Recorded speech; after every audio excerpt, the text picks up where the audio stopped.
Près de 50% des terres émergées sont considérées comme inhospitalières. Le réchauffement climatique ne va rien arranger. On peut certes imaginer quitter notre planète et d'aller vivre sur des planètes encore plus inhospitalières, comme veut le faire Elon Musk avec Mars. Quand le puits est à sec, le nomade part à la recherche d'une autre source. Mais on peut s'attacher à rendre toute notre planète habitable. Nous savons vivre dans l'espace, dans la Station spatiale internationale, sans eau, sans atmosphère, là où les températures sont extrêmes. Vivre au milieu du désert est certainement plus facile. Il faut créer des oasis durables et donc respecter un équilibre entre une population minimale pour assurer la convivialité et le développement économique et les chutes de pluie capables de renouveler la nappe phréatique fossile. Il faut commencer par des oasis espacées de plusieurs dizaines de kilomètres et compter sur les progrès du traitement et de la gestion de l'eau pour permettre de les rapprocher et de les agrandir.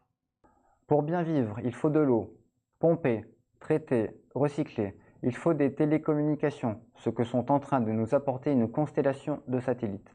Il faut des bâtiments isolés, de la climatisation, de la végétation et les 3 couches de l'agriculture oasienne, culture maraîchère, vergers et palmiers, qui fourniront une activité économique.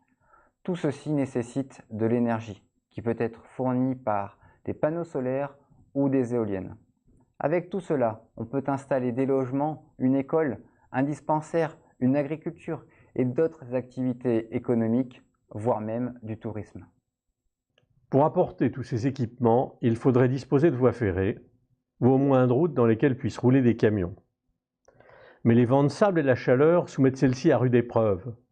Leur coût d'entretien est significatif pour un trafic qui restera faible, au maximum quelques camions de 38 tonnes par jour pour 1000 à 2000 personnes.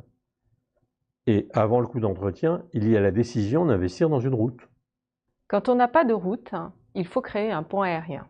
C'est pour ça que nous avons conçu le NATAC, la navette aérienne de transport automatique de containers.